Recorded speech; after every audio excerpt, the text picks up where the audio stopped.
سعتن William و حفظم و قائدم و ناصرم و دلیلم و عینا حتی تسکنہ ارضکا تو ان و تمتعو فیہا طویلا. السلام علی الحسین و علی علی ابن الحسین و علی اولاد الحسین و علی اصحاب الحسین. یا رب الحسین بحق الحسین اشف صدر الحسین بظہور حجت قائم آل محمد.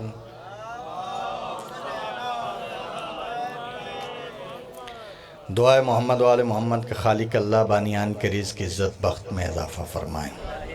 جتنے حاضرین تشریف فرما ہے مالک ہر عزادار کی حاضری اپنی بارگاہ میں قبول و منظور فرمائیں. جو مومنین بیمار ہیں بیمار کربلا کا صدقہ انہیں شفاء کلی عطا فرمائیں. جو مومنین بے اولاد ہیں پاک باب الحوائج شہزادہ علی اصغر کا صدقہ انہیں زندگی والی اولاد عطا فرمائیں. تمام دعاؤں کی ایک دعا مالک اللہ ہمارے پردے والے حقیقی وارث کا جلد از جلد ظہور فرمائیں اور ہم سب کو اس قابل بنائیں کہ ہم اپنے بارہویں آقا امام زمانہ علیہ السلام کی زیارت کر سکیں اور اپنے مولا کی فوج میں سپاہی بن کے شامل ہو سکیں. بلند صلوات پڑھیے گا.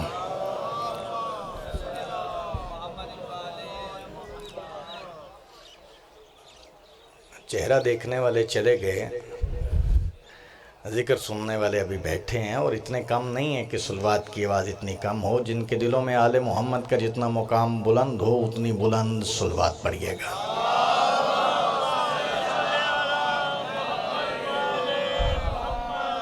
اور ایک اور گزارش ہے، ویسے بھی رمضان ہے اور یقیناً سب کا روزہ ہے، میرا بھی روزہ ہے اور مجلس اپنے اختتامی مراحل میں کھڑی ہے، تو جو میرے عزیز پیچھے بیٹھے ہیں تھوڑا تھوڑا قریب ہوں، ایک گلدستہ بنے تو میں آپ کی خدمت عالیہ میں کچھ دیر حاضر ہو جاؤں. بلند صلوات پڑھیے گا. جن سے ہوا جا سکتا ہے وہ ذرا قریب ہو جائے. جی نو پرابلم. اجازت ہے جی بات شروع کی جائے؟ تھکتے نہیں گئے سارے؟ چلے پھر میں آغاز کرتا ہوں. اور ویسے بھی وقت بہت ہی کم رہ گیا ہے، تو اگر آپ زیادہ تھک گئے تو میں اس سے بھی کم کر کے یہاں سے چلا جاؤں گا.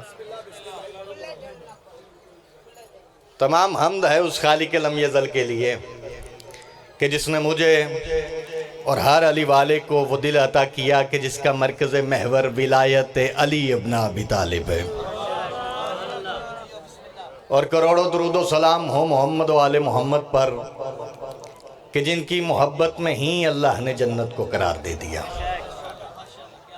اور جن کے بغض میں اللہ نے جہنم کو قرار دے دیا.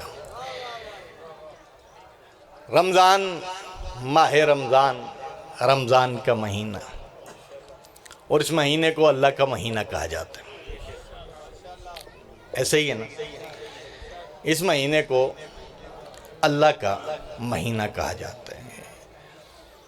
اور پھر میں نے یہ سوچا کہ چلیں آج اگر عزاداروں کو، یقیناً ہر عزادار کو یہ بات یاد ہے، تو میں اس آیت کو عنوان قرار دوں کہ جس کے لیے اللہ نے کہنے کے بعد اپنے بندوں سے کچھ مانگا ہے.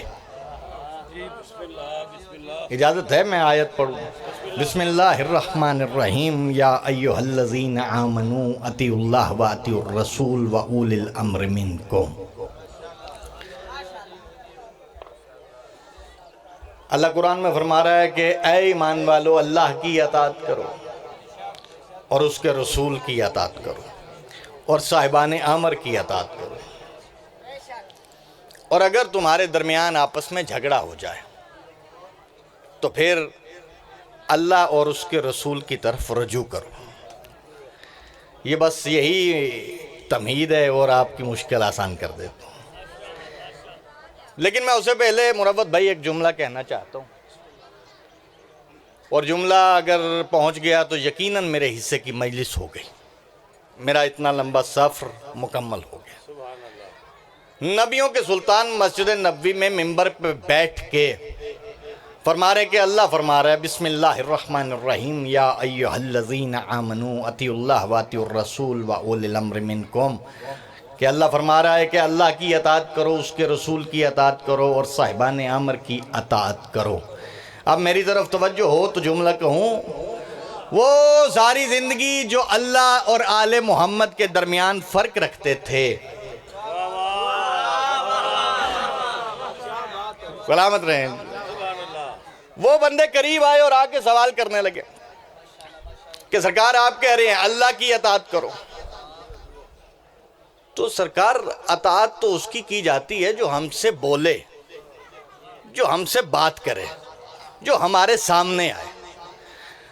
اللہ سامنے آتا نہیں، اور آپ کہہ رہے ہیں کہ اللہ کی اطاعت کرو۔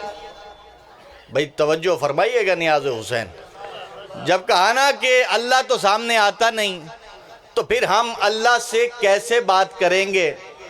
تو پھر اللہ نے قرآن میں فرما دیا وَمَن يُطِعِ الرَّسُولَ فَقَدْ أَطَاعَ اللَّهَ، میرے رسول کو پریشان نہ کرو، میرے رسول کی اطاعت ہی اللہ کی اطاعت ہے۔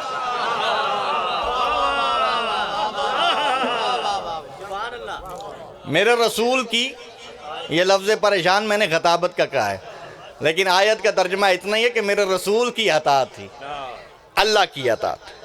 اس کا مقصد ہے کہ جو رسول کہہ دیں وہ اطاعت الہی ہے، جو کہیں، جو کریں، جو کروائیں۔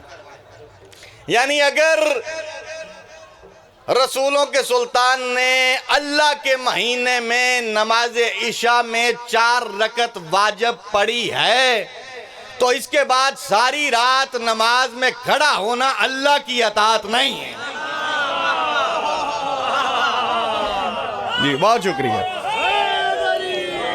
یا علی یا علی۔ جب میرے رسول نے ہی ساری رات اس کے بعد کھڑے ہو کے کوئی تراویح نہیں پڑھی، معافی چاہتا ہوں، لیکن اب تو اتنا جدید دور ہو گیا، پڑھے لکھے لوگ آ گئے ہیں، اب تو باتیں یہاں تک پہنچ گئی ہیں کہ شیعہ روزہ ٹھیک کھول رہے ہیں۔ ہاں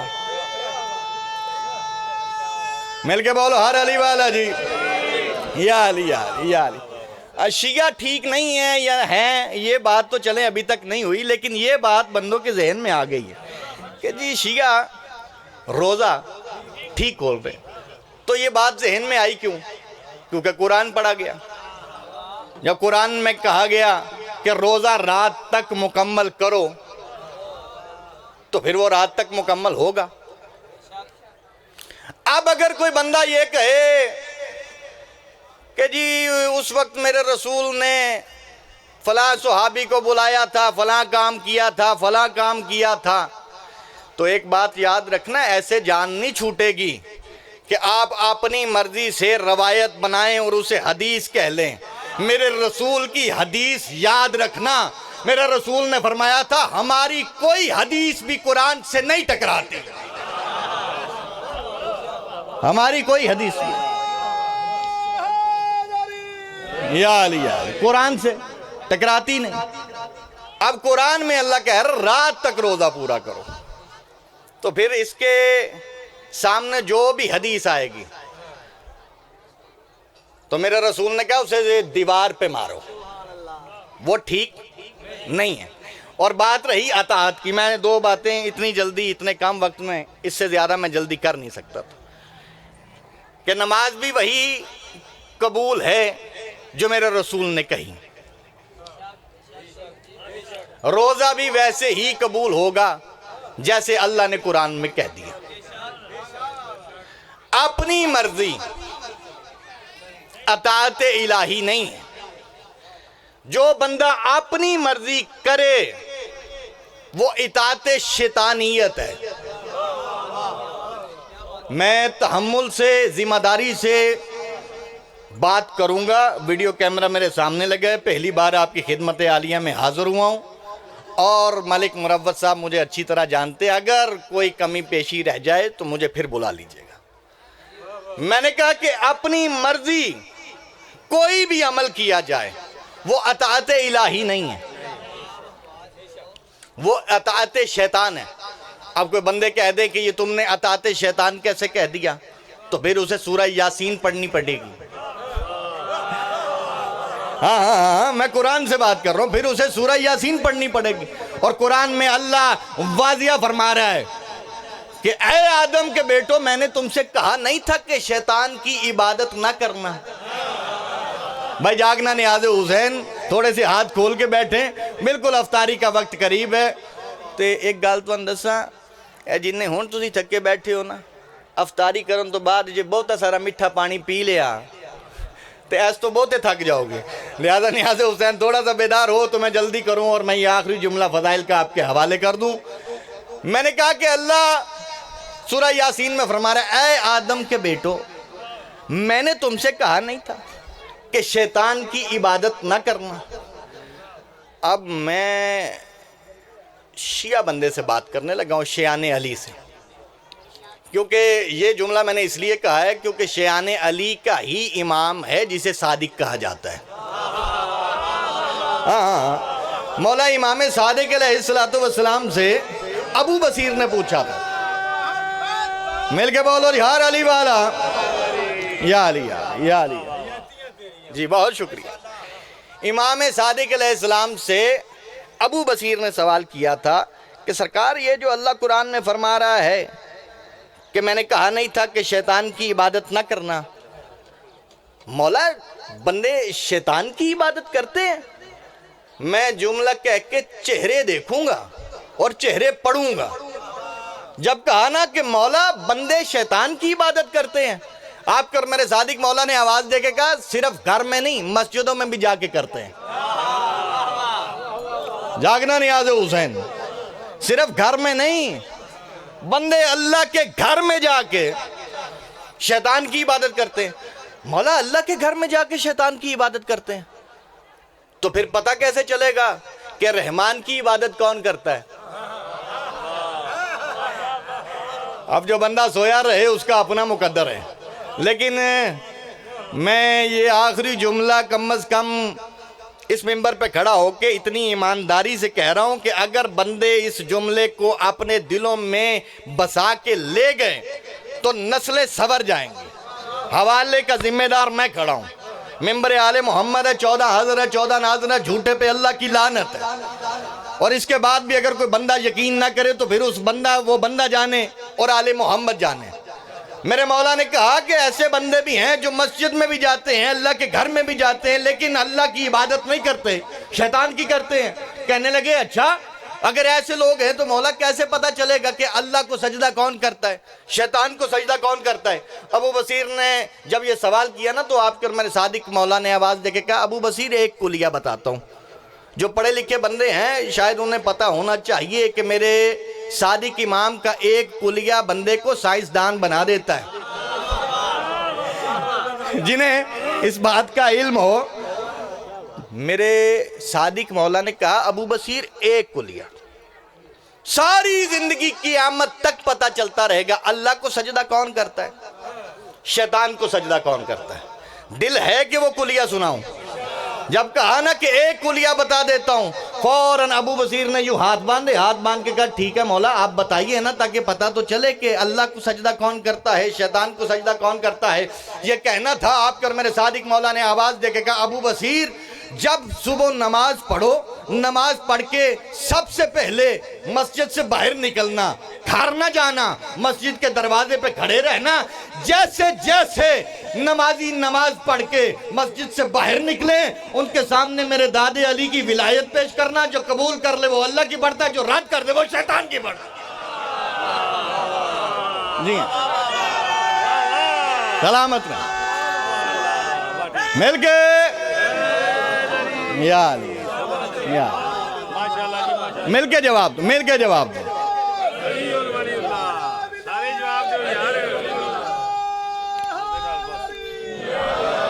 اچھا اب میں یہاں پہ چھوڑنے لگا تھا لیکن مجھے نا 4 مصرے پڑھنا دیجیے گا، اجازت دیجیے گا، پھر میں ذکر مصائب کے 2 جملے پڑھوں گا۔ جب نعرہ ولایت کہا جائے نا تو کوشش کیا کرے علی والا کہ وہ بولے۔ وہ علامہ ناصر صاحب شہید مولا ان کے مزید درجات بلند کریں، وہ کہتے تھے کہ اللہ اکبر اس اللہ سے کسی کی دشمنی نہیں ہے، اس لیے سارے بلند کرتے ہیں، نعرہ رسالت میں بھی سارے بلند ہوتے ہیں۔ یہ جب نعرہ حیدری یا ولایت علی کا نعرہ لگتا ہے نا تو پھر چہرے نظر آتے ہیں، ہاں پھر چہرے نظر آتے ہیں، پھر پتہ چلتا ہے علی والا کون بیٹھا ہے۔ اور اگر چہرے دیکھنا چاہتے ہیں مروت بھائی تو 4 مصرے میں پڑھ دیتا ہوں۔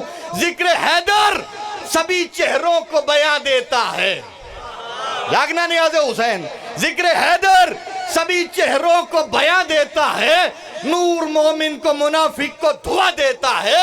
اور آپ نے لب ذکر علی میں ہلاتے رہیے، کیوں؟ کیونکہ یہی تو وہ ذکر ہے جو گونگے کو زبان دیتا ہے۔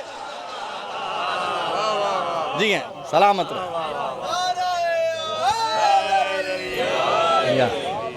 بس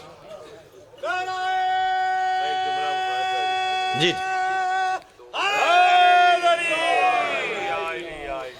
بس میرے حصے کی مجلس ہو گئی، عزادار بیٹھے ہو۔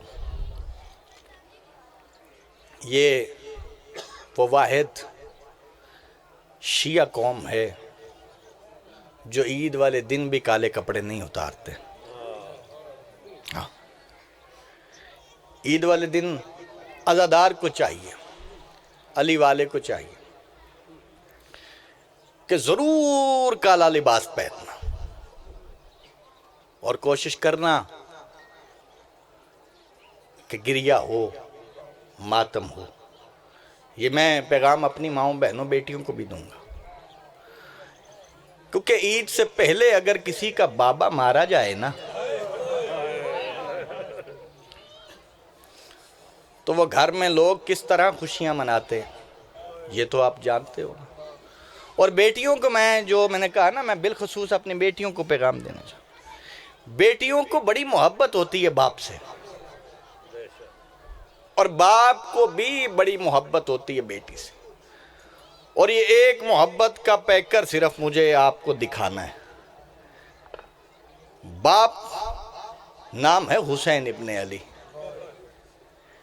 بیٹی تسکین قلب امام حسین، حسین بادشاہ کی 4 سال کی بطول۔ محبت کتنی بتا، میں وہ بندہ دیکھوں جو ماتمی بھی ہو پھر ہائے نہ کرے۔ محبت اتنی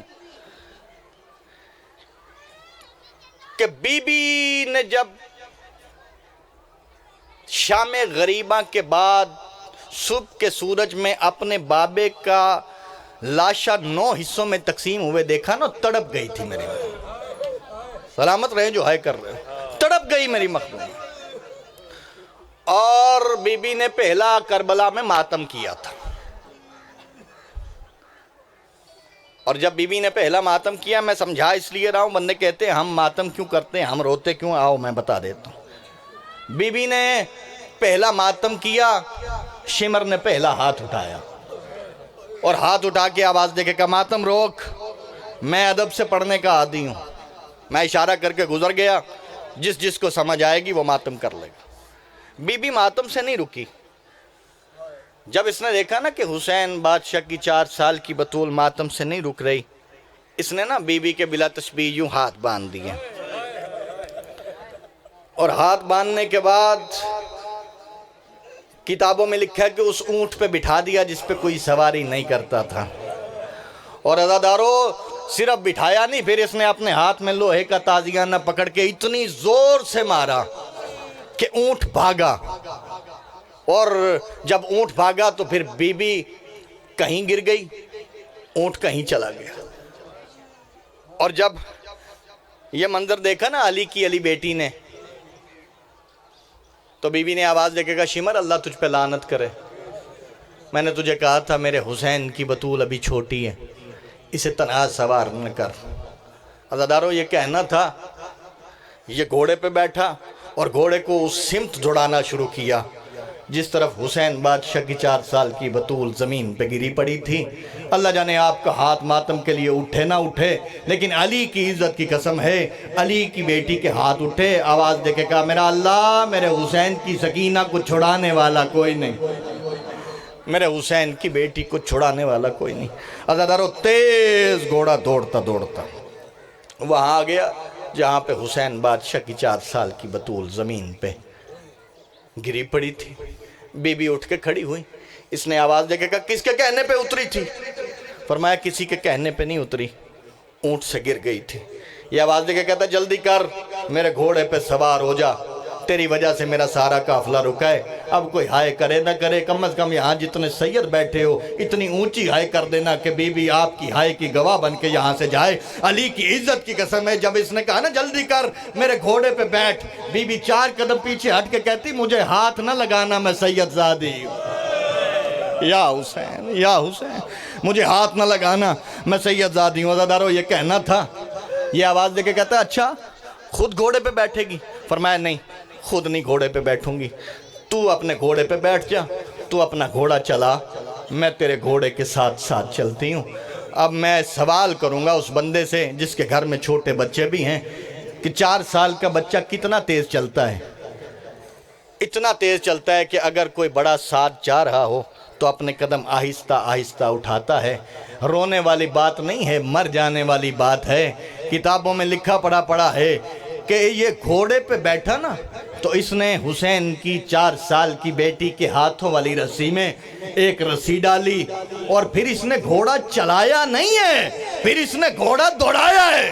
کوئی ماتمی بیٹھا ہے تو ماتم کی تیاری کرنا۔ اور عزادارو جب وہ گھوڑا دوڑا تو پھر حسین کی 4 سال کی بیٹی ساتھ ساتھ دوڑی، اور دوڑتی دوڑتی جب قافلے میں آئی نا، اب ایک بات میں فطرت کی کرنے جا رہا ہوں، اگر بچے کو کوئی تکلیف ہو جائے نا، وہ روتا روتا یا اپنی ماں کی طرف جاتا ہے یا اپنے بابے کی طرف جاتا ہے، لیکن یہاں فطرت بدل گئی۔ علی کی عزت کی قسم ہے، شمر کے گھوڑے کے ساتھ حسین کی بیٹی دوڑتی دوڑتی واپس قافلے میں آئی۔ بتاؤں منظر کیا تھا؟ منظر یہ ہے، بی بی نہ اپنی ماں کی رسیوں کی طرف گئی ہے، نہ اپنے بابے کے سر کی طرف گئی ہے۔ بی بی روتی روتی اس گھوڑے کے قریب آ گئی کہ جس گھوڑے کی گردن میں علموں والے عباس کا سر بندھا ہوا تھا۔ بی بی نے رو کے کہا چچا عباس دیکھ تو صحیح میرے رخسار زخمی ہو گئے۔